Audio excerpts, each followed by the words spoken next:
Brain Dead. Parce que le film me fait rire. Je trouve qu'il y a beaucoup d'humour dedans.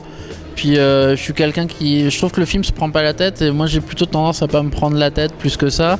Et puis c'est un film quand j'étais gamin qui m'a amusé. C'est un peu avec ce film-là et Bad Taste que j'ai découvert les films de genre. Puis après j'ai découvert... Parce que j'étais très jeune quand c'est sorti. Et ouais, je trouve que ça me caractérise bien. Parce que j'aime bien les trucs qui tâchent. C'est un peu provoque, mais en même temps c'est pas très dangereux en fait.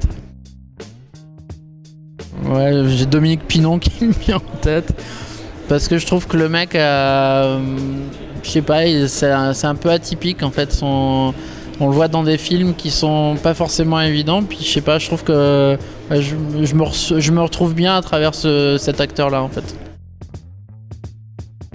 Une actrice, Sacha Grey. Boucher.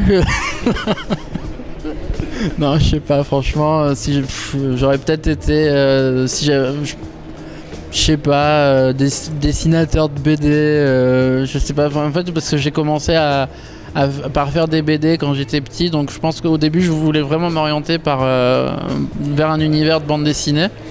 Et puis, ouais, je dirais auteur de bande dessinée, parce que vous pouvez raconter des histoires avec des images, et c'est une manière détournée de faire du cinéma. Il y a une réplique de Predator qui me vient en tête en français où Schwarzenegger dit au Predator: t'as pas une gueule de porte-bonheur. Voilà. Premier truc qui me viendrait, ça serait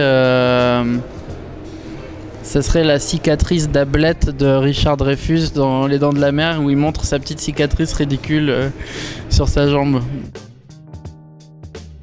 J'irais la mort d'Alison Paradis dans l'intérieur. Je trouve que c'est le plus beau meurtre qu'on ait vu encore dans le cinéma. J'aime beaucoup cette scène. Une baston de film, la baston de The Life de Carpenter qui dure 12 minutes entre Roddy Piper et Keith David. C'est la baston la plus mythique pour moi de l'histoire du cinéma. 12 minutes de catch au milieu d'un film, ça n'a pas de sens, mais... Voilà, ça m'a marqué à vie en fait.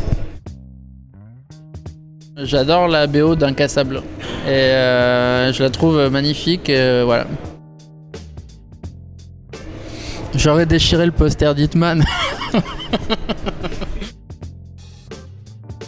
Si j'étais Hitman, j'aurais attrapé Olga Kurylenko.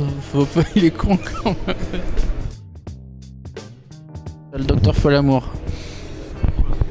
Parce qu'il est fascinant. Je trouve que ça me fait... En gros, il y a un tel... je trouve que le personnage joue avec des clichés en fait très provocateurs sur l'extrême droite.